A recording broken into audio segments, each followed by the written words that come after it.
بسم اللہ الرحمن الرحیم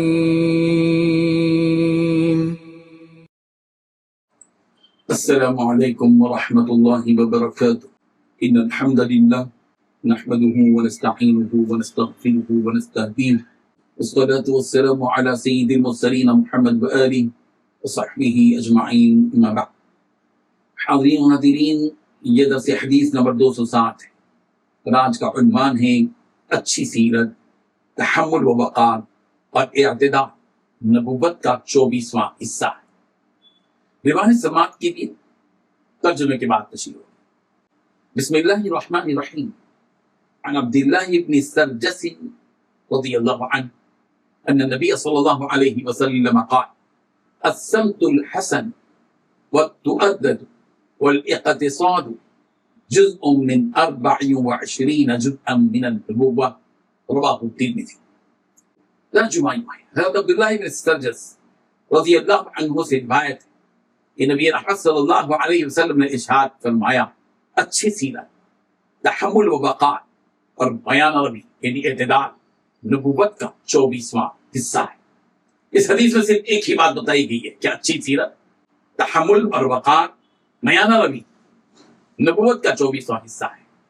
بزرگان محترم، نبوت اللہ تعالیٰ کی طرف سے ایک خاص عطیہ ہے، تحفہ ہے۔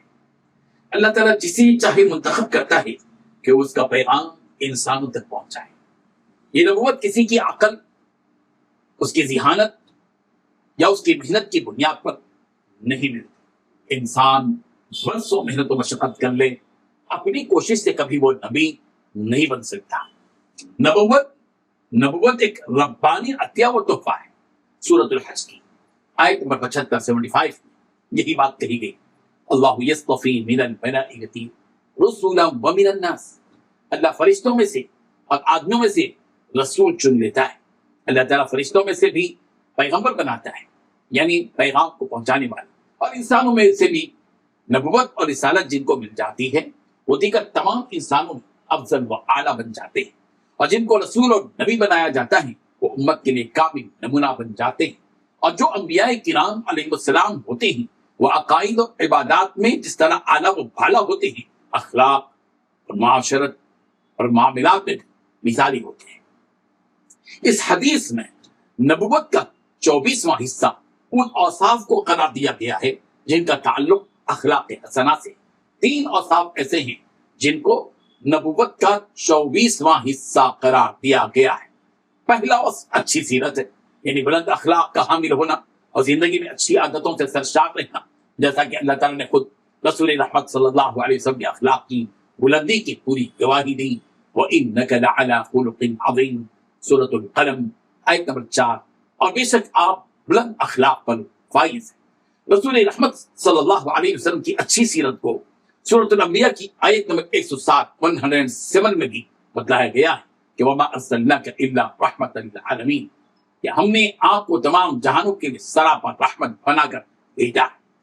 یعنی جس ذات گرامی کی یہ شان ہو کہ وہ صرف اپنوں کے لیے ہی نہیں بلکہ پورے انسانوں کے لیے، سارے جانوروں کے لیے، ہر قسم کے چرند پرند کے لیے، یہاں تک کہ دشمنوں کے لیے بھی رحمت بن کر آئے۔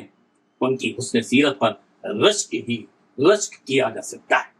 جنگ احد کے لیے دشمنوں نے رسول رحمت صلی اللہ علیہ وسلم پر پتھر برسائے، رسول رحمت صلی اللہ علیہ وسلم زخمی ہو گئے۔ صحابہ کرام رضی اللہ عنہم کہہ رہے ہیں کہ پیغمبر ان کے لیے بد دعا کر دی گئی، اور رسول رحمت صلی اللہ علیہ وسلم فرما رہے ہیں میں لعنت کرنے والا نہیں بلکہ میں تو رحمت بنا کر بھیجا گیا۔ جس نبی نے چھوٹے بچوں کے ساتھ کھیلا ہو، ان کی دلداری کی ہو، جس نبی نے معصوم بچوں اور یتیموں کے سروں پر شفقت کے ہاتھ پھیرے ہوں، جس نبی نے غلاموں کو بھائیوں جیسا درجہ دیا ہو، جس نبی نے بوڑھوں کا احترام کیا ہو، جس نبی نے عورتوں کے حقوق کی پاسداری کی ہو، یہ سب حسن سیرت کی وہ ناقابل فراموش جھلکیاں ہیں جو تاریخ و سیرت کا اہم ترین حصہ ہے۔ اور دوسرا وصف یہ کہ ناموافق باتوں کو برداشت کرنا، کڑوی کسیلی باتوں پر تحمل کرنا اور اپنے وقار کو برقرار رکھنا، یہ بھی نبی رحمت صلی اللہ علیہ وسلم کی خصوصیت ہے۔ آپ علیہ الصلوۃ والتسلیم نے اپنی حیات طیبہ میں ایسے کتنے واقعات اور ایسی کتنی باتوں کو برداشت کیا، وہ سب کچھ سیرت کی کتابوں میں محفوظ۔ اور تیسرا وصف یہ کہ زندگی کے ہر شعبے میں اعتدال یعنی میانہ روی کو رسول رحمت صلی اللہ علیہ وسلم نے اختیار کیا.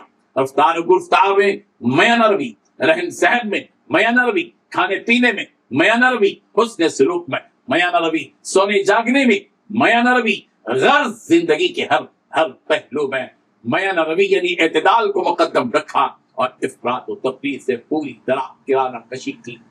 یہ حسن سیرت، تحمل و وقار اور اعتدال نبوت کا 24واں حصہ ہے. افراد امت کی ذمہ داری ہے کہ اپنی اندر بھی ان اوصاف کو لانے کی بھرپور کوشش کریں. اللہ تعالیٰ عمل کی توفیق عطا فرمائے. آمین. وآخر دعوانا ان الحمد للہ رب العالمین.